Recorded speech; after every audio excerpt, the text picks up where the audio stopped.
Tinapos ko ang pag-aaral, ang pangarap na maging isa akong tanyag na siman, maglakbay dito sa ating bayan natin. Kay ganda na pinangarap kong malibot, ang lahat pinilit ko yan upang aking maabot. Upang meron di balang araw aking mapagmalaki sa aking mga magulang na naghirap upang magwagian tulad ko sa kahirapang dinanas namin noon. Iyon ako'y nagtagumpay at pilit ng tinutuon ang sarili sa trabaho, ngunit meron palang kulang. Ang kulang sa buhay ko, isang babaeng nakilala nang bigla nang nagbabago ng mundo ko't pagkatao. Sa isang iglap ang puso ko'y nahulog na sa'yo. Bakit na pilit na itago, di ko pa rin magawa, dahil pag nakikita ka, lubusan ng pagkatuwa. Saksi ng karagatan, kalangitang kalupaan, ang pangako sa iyo, mahal, hindi kita ay iwan. Sinimulan ko nang isulat ang aking nadarama, pagkat sa puso ko, mahal, ikaw lang ang nag-iisa. Dahil sa buhay kong ito, ngayon lamang naging tapat. Kahit sabihin ng iba, ako sa'yo hindi sapat. Wala akong pakialam kung sino man ang humadlang, maging kaibigan ko o ang iyong mga magulang. Basta't malaman mong hindi na magbabago pa ang aking nadarama, pagkat ika'y mahalaga. Ikaw pa rin ang aking mahal, dahil sa'yo ko lang nalaman kung paano magmahal.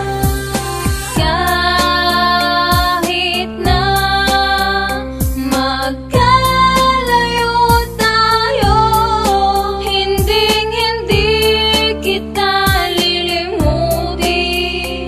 Sa puso ka. Di pa rin magbabago ang panahon ko sa'yo. Ikaw lang iibigin, kahit wala ka na sa aking piling.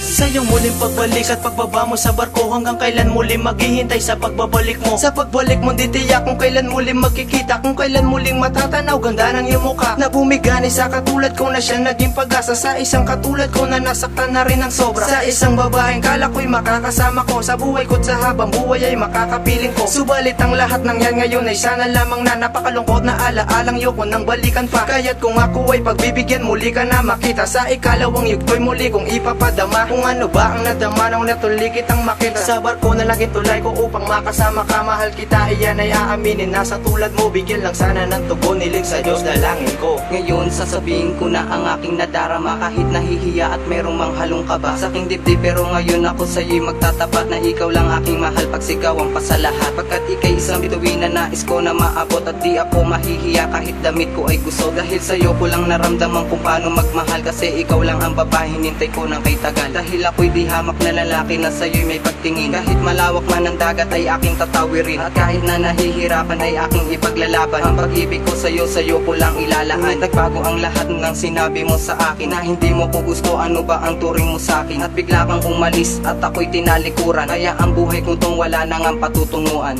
Ikaw pa rin ang aking mahal, dahil sa'yo ko lang nalaman kung paano magmahal.